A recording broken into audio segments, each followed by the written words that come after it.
If you run a small business, payroll can feel way more complicated than it should. You're trying to pay people on time, keep the IRS happy, and not accidentally break any rules. Now, on top of that, employment tax mistakes cost US businesses billions of dollars in penalties every year, and a lot of that comes from simple payroll errors, not bad intentions. The upside is payroll gets a lot less intimidating once you see it as a clear, repeatable process instead of a scary mystery. So in this video, I'm going to walk you through how payroll actually works and how to run payroll step by step so you can pay your team confidently and avoid expensive surprises. So first up here, let's make sure that you're 100% clear on what payroll really means, because it is a lot more than, just sending out paychecks. So let's clear something up right away. So payroll is not just sending money to employees, right? It's the whole system that you use to figure out how much people earned, what needs to be taken out, and how that money gets reported and paid to the government. Now, when you run payroll, you're doing a few things at once, right? You're calculating each employee's wages for that period, taking out things like, taxes and benefits, and then paying them the right amount on the right day. Now, behind the scenes, you're also tracking all of this so that you can send payroll taxes to the IRS and your state and file the right forms throughout the year. Now, the easiest way to think about payroll is as a repeatable process, not a one-off chore. Once you set up a system, who you pay, what gets withheld, etc., you're basically running the same steps every pay period. And that's what turns payroll from, a scary process to just a routine task. Now, next, let's talk about what you need in place before you ever even run payroll. So first, make sure that your business has an employer identification number, or your EIN. That's like a social security number for your business, and you'll use it on payroll tax forms and any time that you send payroll taxes to the IRS. Now, if you don't have one yet, you can apply for it directly online through the IRS website and get it for free in about 10 minutes. Next, you want to get your state registration set up. So most states require you to register for state income tax withholding and state unemployment before you start paying your employees. This is what lets you legally withhold state taxes from paychecks and send those payments in under your business account. And you'll also need complete paperwork from each employee. So at a minimum, that usually means a W-4, so you know how much federal income tax to withhold, an I-9 to confirm that they're allowed to work in the US, and whatever form you use to collect their direct deposit info or mailing address. Now, if those forms aren't done, payroll will almost always get delayed or messed up. Then you want to choose your payroll schedule. So weekly, every 2 weeks, twice a month, or monthly. Now, weekly or bi-weekly is really common for hourly employees, while semi-monthly or monthly is more typical for salaried roles.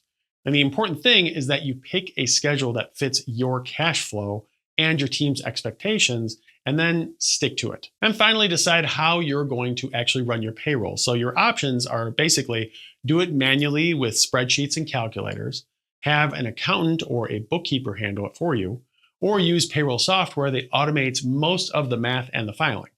Manual payroll can work, but keep in mind that one simple mistake can lead to fines from the IRS that can easily surpass the cost of payroll software itself. So it may not be worth the risk. Now, once all this is in place, you're ready to move into the actual step-by-step process of running payroll each pay period. So let's go ahead and cover how to do that now. So this section of the video is kind of the checklist that you'll follow every single pay period.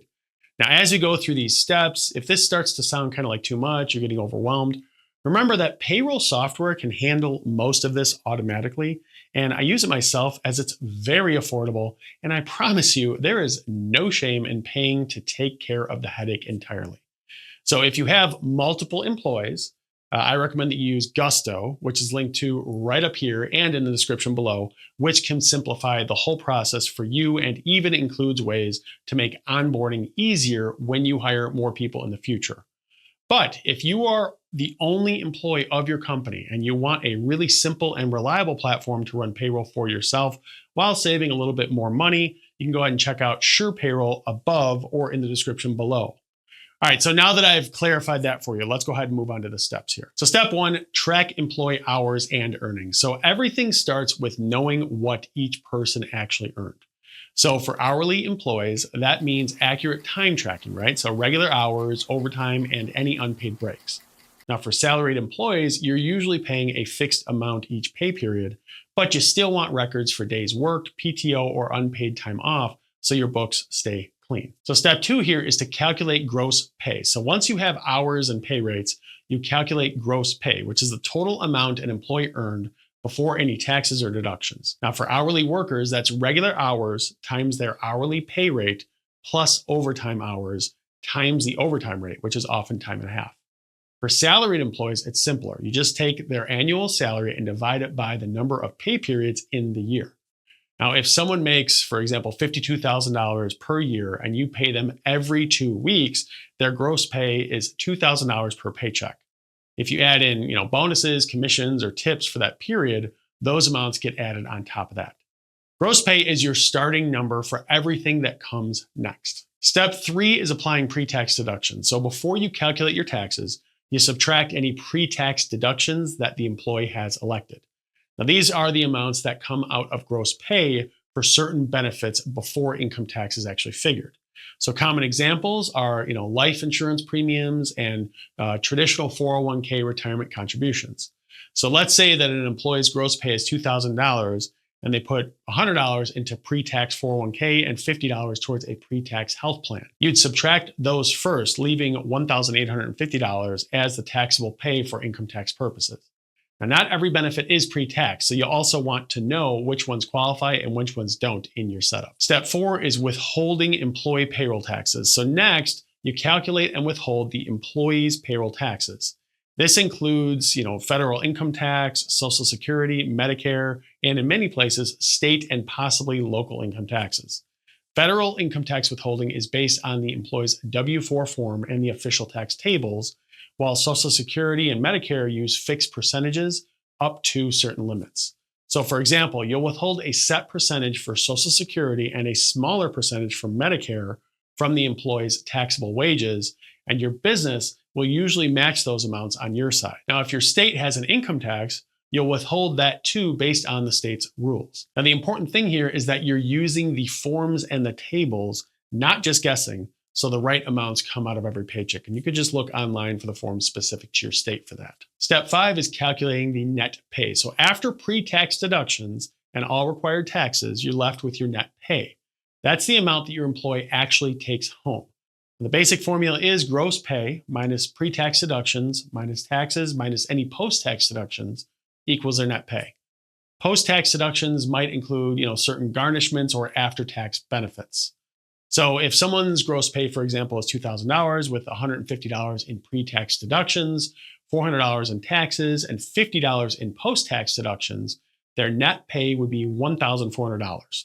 That's the number that shows up in their bank account or on their check. And this is what most employees really care about. Now, step 6 is actually paying your employees. So once you've calculated your net pay for everyone, it's time to actually pay them. So most small businesses, they use direct deposit because it's fast, secure, and it just requires less manual work. You send the payroll information to your bank or your payroll provider, and employees get their money on payday.